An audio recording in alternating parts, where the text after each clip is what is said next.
Bonjour à tous, vous êtes bien sur CBA Coaching d'artistes. Vous pourrez retrouver les principaux acteurs du monde du spectacle vivant aujourd'hui à travers des interviews exclusives. C'est tout de suite et c'est sur CBA Coaching d'artistes. Bonjour à tous, nous retrouvons aujourd'hui Juliette Moren. Merci d'être avec nous. Eh ben avec plaisir, merci à toi. Alors Juliette, tu as commencé par participer à la saison 3 de The Voice. Tu as joué le rôle de la nourrice dans la tournée mondiale de Roméo et Juliette, la comédie musicale par Gérard Presgurvic. Et enfin, tu es arrivée deuxième au concours Eurovision France. Tout à fait, t'es bien renseignée. Alors, peux-tu nous raconter en quelques mots ton enfance? À quel moment en fait la musique est apparue pour toi? Je dirais que c'était assez jeune, aussi cliché que ce soit. Les parents ne savaient pas trop quoi faire de nous. J'ai un grand frère, donc après l'école, ils nous emmenaient faire des activités et du coup, ils nous emmenaient à l'école de musique. Donc, mon frère a commencé la guitare et puis moi, je voulais faire du piano comme tout le monde. Et il n'y avait plus de place en cours de piano, donc j'ai commencé le violoncelle. Et voilà. Et j'ai jamais été très douée en violoncelle, mais j'ai adoré le son et je pense que ça a un peu formé mon oreille et ma façon de chanter et ce que j'aime dans le son très rond et chaleureux du violoncelle. Donc je crois que j'ai développé un peu ça comme ça et voilà, donc j'ai commencé toute jeune. D'accord, merci. Alors, quel a été ton parcours de formation? J'ai fait l'école de comédie musicale de Paris, donc l'ECM de Paris, de 2009 à 2011, quelque chose comme ça. En parallèle, je faisais le conservatoire du 9e en chant lyrique.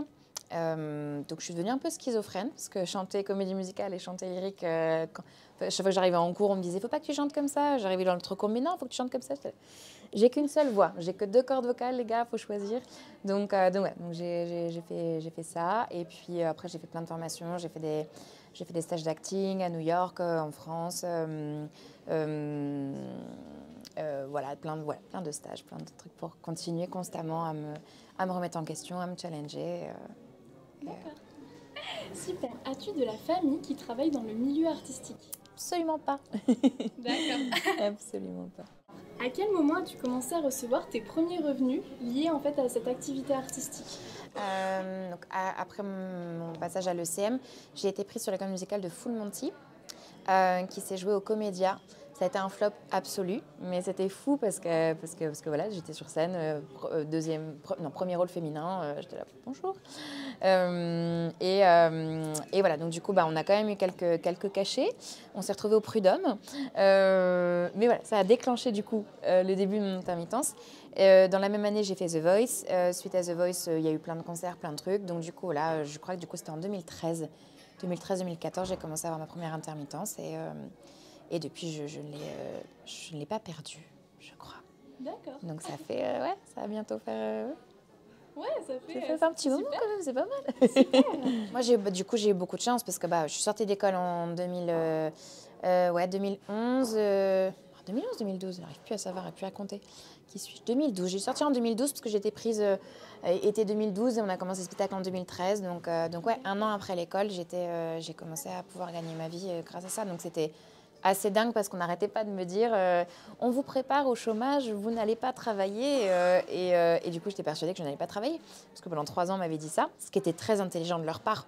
C'est plutôt de nous préparer à ce qu'on galère. Et j'ai eu de la chance. J'avais bien bossé aussi, mais j'ai eu de la chance de gagner assez rapidement ma vie grâce à ça. Super. Tu as décidé de gérer ta carrière seule. Pourquoi ce choix? Alors, c'est pas forcément un vrai choix de base. J'ai voulu être entourée 1000 fois. Et 1000 fois, ça s'est pas vraiment bien passé parce que moi, c'est ma vie. C'est ma vie, c'est mon... Je vis pour ça, je me réveille pour ça, je dors peu pour ça. Et je peux pas demander à d'autres personnes d'avoir le même engagement. Donc forcément, ça crée des fois des frustrations, ça crée des tensions où moi, j'ai l'impression que ça va pas assez vite, où je me dis pourquoi on fait pas ça, pourquoi on fait pas ça, pourquoi on bouffe pas le monde entier. J'ai envie de, sans écraser personne, mais j'ai la niaque. Et voilà, donc ça a créé des petites tensions, 1 fois, 2 fois, 3 fois. Et voilà, c'est assez récent là que j'ai décidé de me dire en fait, je vais faire seule jusqu'à ce que je rencontre quelqu'un où je sens qu'on a les mêmes, énergétiquement le même niveau de niaque, où je sens même que cette personne a envie encore plus que moi et je dirais d'accord, ok, on y va. Mais ouais, c'est plein d'expériences qui font que bah, tu te rends compte que tu es finalement mieux servi par toi-même. D'accord. Tu es auteur, compositeur et interprète. Alors quel est ton secret pour des titres réussis? Ce qui fonctionne pour moi, c'est de ne pas me prendre la tête, de ne pas me dire « Attends, il faut que j'écrive une bonne chanson. En fait, j'entends des phrases où je regarde des séries, des films, je parle avec des gens et d'un coup, il y a une phrase qui reste dans ma tête et je me dis « C'est sympa, ok, peut-être qu'on pourrait développer un peu ce sujet-là. » C'est exactement ce que j'ai fait avec Pourvu qu'on m'aime. J'avais ce truc-là dans la tête, je me disais « C'est un vrai problème que j'ai. Je veux que la terre entière me kiffe. Et comment on fait comment avec ça ?» Et donc voilà, donc je ne sais pas si c'est une recette pour que ça fonctionne, mais en tout cas, ça part d'un truc qui est sincère, qui juste moi me plaît et dont j'ai envie de parler. Et donc, je vais dire, voilà, énergétiquement, c'est fluide parce que je ne me dis pas, attends, je vais faire ça comme ça va plaire aux gens. Et comme ça, ils vont trouver ça bankable. Et je trouve quand les gens font ça, du coup, il y a un truc qui est un peu bloqué. Alors que ma façon de faire, je me dis, les gens, s'ils veulent venir à moi et s'ils veulent aimer ce que je fais, c'est libre à eux. Je ne vais pas leur mettre devant le nez, je le fais sincèrement et si on se connecte, ben on se connecte. D'accord, super. Y a-t-il finalement des règles dans ce métier? Comment, donc si on a oui, comment les as-tu apprises? Et du coup, quels conseils pourrais-tu donner à des débutants? Je suis pas sûre qu'il y ait des vraies règles ou des vrais trucs à suivre. Je pense qu'il faut se lancer quand on se sent prêt. Il faut se former, ça pour sûr. Parce que mine de rien, même si tu as tout le talent du monde, le but du jeu en comédie musicale par exemple, c'est de faire 8 shows par semaine. Donc il faut avoir un entraînement, il faut que physiquement tu sois prêt, il faut que vocalement tu sois prêt, il faut que mentalement tu sois prêt à répéter les mêmes choses, te connaître assez. Parce que moi je vois mon rôle sur Roméo et Juliette, c'est un très joli rôle, mais chaque soir je perds Juliette, il y a des morts chaque soir, enfin c'est con, mais quand tu pars en tournée et que bah, tu joues une tragédie, il faut être aussi solide toi pour pas... Donc voilà, donc je pense qu'il y a plein de petites choses comme ça, ouais, être solide psychologiquement, être solide dans tes bases, donc je dirais que c'est à peu près ça les règles que moi j'ai comprises. Après il y en a pas tant que ça, il y en a qui vont dire qu'il faut que tu copines avec tout le monde, qu'il faut que tu connaisses les bonnes personnes. Alors oui, il y a une grosse partie de ça, il y a un gros facteur chance, il y a un facteur rencontre, mais voilà, je pense pas que tu sois obligé d'avoir ça pour faire ce métier. Voilà, t'es pas obligé d'avoir de la famille dans ce métier, t'es pas obligé voilà. Et puis tu peux être exactement aussi qui tu veux être. Une particularité chez toi fera en plus chez toi. On a une petite tendance à vouloir ressembler un peu à tout le monde. Voilà. Moi, je dirais une des règles que j'ai comprises, c'est sois toi à 14 000 %. N'essaye pas de ressembler à l'autre, essayez pas d'être tous dans des mêmes petites bulles ou cases. Voilà. Pour les débutants, donc c'est vraiment le conseil que tu pourrais leur donner de finalement rester vous-même. Restez vous-même, n'ayez pas peur. Les écoles, c'est le petit défaut que je vais peut-être dire, c'est vont essayer de formater. Il faut que tout le monde se ressemble parce qu'il faut créer un groupe, une harmonie. On a aussi ce truc. Enfin, moi, je sais, quand je suis arrivée, j'avais envie d'appartenir. J'avais envie d'être avec mes copains, j'ai envie que les gens m'acceptent. J'avais un corps qui était différent. Quand j'arrivais en cours de danse, j'étais là, je me retrouvais dans la glace. J'étais là, il y en avait qui arrivaient des battements comme ça. Et moi, j'étais là, une pirouette. Bon, si tu veux, pas deux. Hein. Et donc, voilà. Et pareil, j'avais une grosse voix et on me l'a reproché. On m'a dit, tu chantes trop fort, tu te la pètes. Et du coup, je pense que je chantais pas mieux, mais plus instinctivement avant l'école qu'après l'école. Parce que j'ai tellement voulu appartenir que voilà. Donc je dirais aux gens qui débutent, si vous avez quelque chose et que vraiment c'est ancré en vous et que c'est là, gardez-le. Les profs ne savent pas tout. Les gens qui vous entourent ne savent pas tout. Ce sont des gens qui vivent avec ce qu'ils ont vécu, avec des expériences qu'ils ont eues. Ils n'ont pas la science infuse. Si tu penses à l'intérieur de toi qu'il y a un truc qui est faux, il y a des profs déjà qui vont tester des choses, qui vont te dire « Non mais toi t'es comme ça ». Et tu vas le prendre pour acquis. Non, fais confiance à ton instinct, entoure-toi bien et n'essaye pas de ressembler à tout le monde parce que c'est ta particularité qui va faire que tu auras du taf plus tard. Donc si tu te sens un peu ronde ou trop maigre, et si tu es bien comme ça, reste-le. Merci. Voilà. Du coup, tu as peut-être commencé un petit peu à répondre, c'est finalement quelles sont les difficultés auxquelles tu as dû faire face et aussi est-ce qu'une entreprise comme CBA Coaching d'artistes, quand tu as commencé, aurait finalement pu t'aider? Eh ben, écoute, sûrement parce qu'en fait, c'est un métier qui est... on nous apprend à faire plein de trucs, mais on nous apprend pas vraiment comment tu fais ce métier, comment tu réponds à des castings, comment... On avait je sais qu'à l'ECM, on avait quelques cours là-dessus, mais ça reste un peu flou. Tu n'as pas forcément d'accompagnement. Tu as des cours théoriques. Mais quand tu es dans le vif du sujet et que tu dois envoyer tes CV, que tu dois faire ci ou ça, tu ne peux pas rappeler tes profs toutes les 4 secondes. Donc peut-être que oui, effectivement, ta structure à ce moment-là, elle aurait pu servir. Après, pour moi, on apprend toujours et voilà. Mais autant pas se casser la gueule tout seul, autant avoir des gens. Et ouais, du coup, je dirais que ça a été un peu ça. C'est plus des difficultés que je dirais psychologiques en vrai. Quand tu sors d'école, tu as besoin d'un soutien. Tu as besoin de te dire que oui, tu vas passer 1000 castings, tu peux en rater, mais c'est pas grave, ça change rien à ta valeur. Il y a plein de choses comme ça où un petit suivi est peut-être important. Et ça, voilà. Parce que mine de rien, les autres promos arrivent et les profs continuent leur vie. Et t'as beau avoir eu des super profs, des super directeurs, ils peuvent pas s'occuper de toi tout le temps. C'est un métier où tu es seul, il faut apprendre à être seul. Et voilà, et c'est beau que tu aies créé cette structure pour nous aider parce qu'en fait, c'est très compliqué de faire ce métier. Tu peux vite lâcher prise en me disant c'est décourageant. Et puis tu peux passer 1000 castings et c'est quand tu auras 30 ans que ça fonctionnera pour toi parce que d'un coup, ton corps et ta voix et ta façon d'être, ça va s'aligner.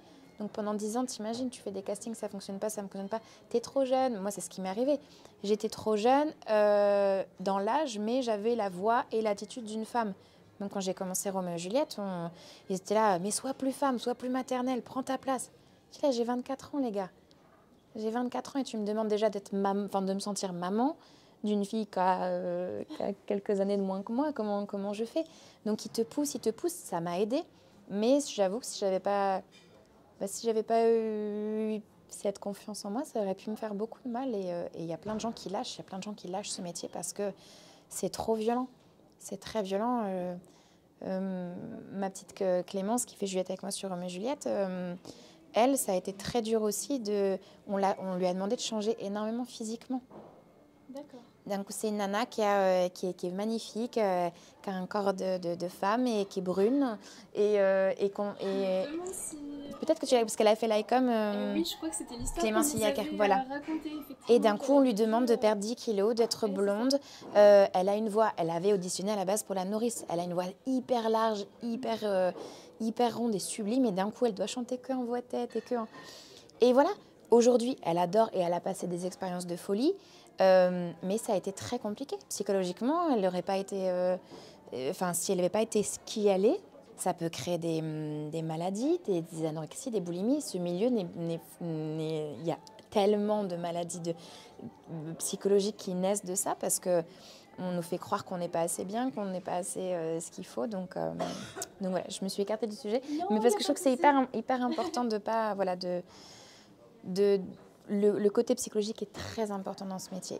Il faut qu'on le remette. On est des humains. Et donc, quand on dit « t'es pas assez bien » ou « moi, je te vois comme ça » ou « tu devrais être ça pour correspondre au rôle dans lequel je te vois », c'est un peu compliqué des fois parce qu'on nous demande de nous effacer, de nous oublier au nom d'un spectacle, au nom de l'art. Et il faut savoir avoir ce truc-là de dire « c'est pas moi qui n'ai pas assez bien, c'est pas moi, Juliette, qui c'est le personnage, c'est ce qu'il projette sur moi. » Et donc ouais, je pense que c'est ce qui manque un tout petit peu dans notre milieu, c'est suivi un peu psychologique, parce que tu as des gens que ça peut abîmer très très fort. D'accord. Merci beaucoup, cette Corentie. Quel état d'esprit faut-il avoir finalement? Donc c'est vrai que tu pourras nous redire un petit peu. Ben voilà, c'est un peu tout ça. Il faut s'écouter, il faut être bien entouré. Des amis, il y en a dans ce milieu. Il y a des gens qui vont dire que des gens vont te tirer dans les pattes. Moi, parmi mes meilleurs amis, je les ai rencontrés dans ce milieu parce qu'on se comprend, parce qu'il y a de très belles personnes. Ne vous comparez pas, voilà. Il y a de la place pour tout le monde. Et si c'est pas ton moment à ce moment-là, c'est pas grave. Il sera là après. Et donc voilà, non, il y a plein de belles choses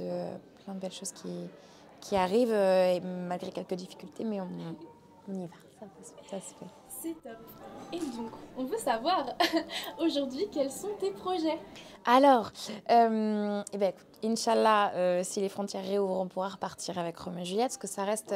moi, j'ai envie de tout faire, hein, faire la comédie musicale, de l'acting, de ma carrière solo. Donc voilà, ça reste un projet que j'aime très fort, auquel je suis très attachée, pour la troupe, pour le spectacle.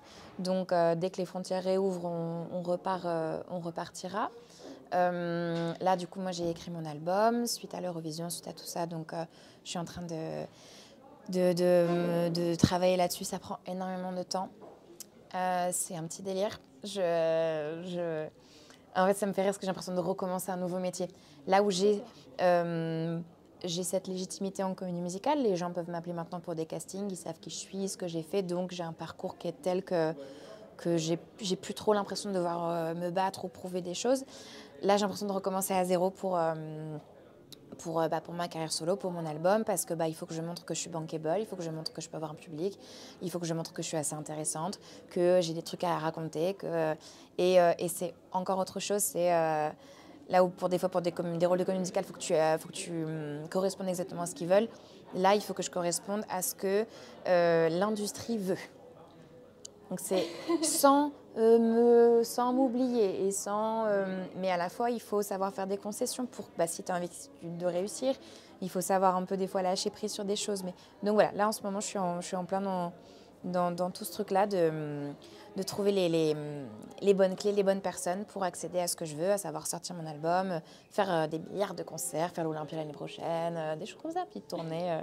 Là, je vais voir à Bercy ce soir Slimane, qui est un ami, et du coup, je me dis, voilà, dans quelques années, c'est moi qui ferai Bercy, et puis c'est tout. Oui.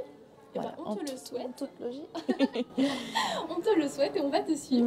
Dernière petite question, alors où est-ce qu'on peut te retrouver finalement sur les réseaux sociaux, ou alors est-ce que tu sais que tu vas faire cette petite scène, ou voilà. Alors vous pouvez me retrouver partout sur les réseaux, sur Juliette Moren, Instagram, Facebook, Twitter, Snapchat, j'ai à peu près tout. Je suis très Instagram, je réponds à tout le monde, je prends le temps pour les gens qui ont envie de papoter. Et voilà, je serai dans une, je peux pas le dire, mais dans une série pour TF1 à la rentrée, mais du coup sur les réseaux, si vous suivez, vous pourrez voir tout ça. Et voilà, et puis Inch'Allah, si Roméo et Juliette revient un jour en France, on sera là normalement. Et puis voilà, j'ai sorti un titre qui s'appelle Amour de vacances il n'y a pas si longtemps. Donc si vous voulez aller voir sur les plateformes de streaming. Et voilà. Super.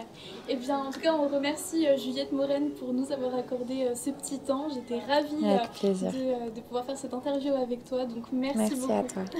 Merci.